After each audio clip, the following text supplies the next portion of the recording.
Do you vote? A lot of people do, but there are some who don't for a bunch of reasons. And one of those is that people might not really agree with the idea of democracy in the first place. Is it really the best thing for society? If you ask the likes of Socrates, Plato, and Aristotle, the answer might surprise you. In this video, you and I will dive into their interesting and even controversial ideas on democracy and explore why they believed it may not be all it's cracked up to be. We'll find out why they thought democracy was BS and whether their arguments still hold up today. So buckle up, because you could change your mind forever about your role in politics and the world around you. So we all know that democracy is considered the gold standard of modern government, right? And when we think about the birthplace of democracy, ancient Athens and its iconic symbol, the Parthenon, we imagine a utopia where every citizen had a voice and a vote. But here's the catch. The same Athens that brought us democracy also produced some of the greatest philosophers of all time, like Socrates, Plato, and Aristotle. And guess what? These big thinkers were not exactly fans of democracy.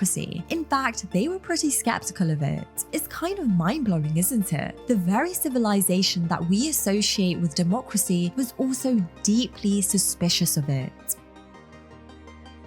Picture this. Socrates, the founding father of Greek philosophy, sitting down for a chat with a guy named Adeimantus. They're talking about democracy, and Socrates is being a bit of a Debbie Downer. He compares society to a ship sailing on the open sea and asks Adeimantus a simple question. If you were on a ship, who would you want in charge? A bunch of untrained random people, or people who actually know the rules of seafaring? Obviously, Adeimantus picks the latter, but then Socrates hits him with a zinger. If we wouldn't want amateurs running a ship, why do we let any old person decide who should be in charge of a whole country? Socrates believed that voting was a skill, not a gut feeling, and it needed to be taught properly. Just like you wouldn't let a clueless person steer a ship in a storm, you shouldn't let an uneducated citizen run a country either. So according to Socrates, letting uneducated people vote was a recipe for disaster. It's a pretty radical idea, but when you think about it, it kind of makes sense, doesn't it?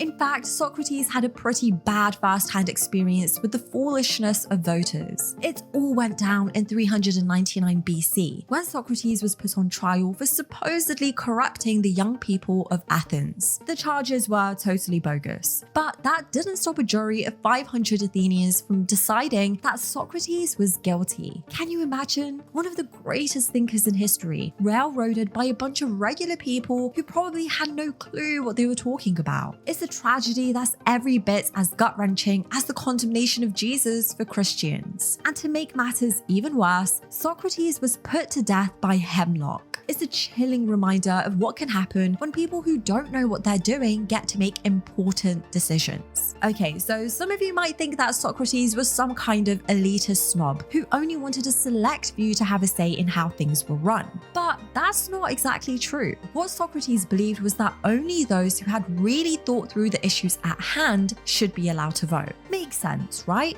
We wouldn't want just anyone making important decisions without really knowing what they're doing. But unfortunately, we've forgotten this distinction between an intellectual democracy and a democracy by birthright. These days, we just hand out the vote to anybody and everybody without making sure they have the wisdom to use it responsibly. And that, my friends, is exactly what Socrates warned us about. He knew that if we gave the vote to everyone without thinking it through, we'd end up with a system that the Greeks feared more than anything: democracy. And let's be real, ancient Athens has some painful experiences with demagogues. Take Alcibiades, for example. He was a smooth-talking, wealthy man who eroded basic freedoms and helped push Athens into disastrous military adventures in Sicily.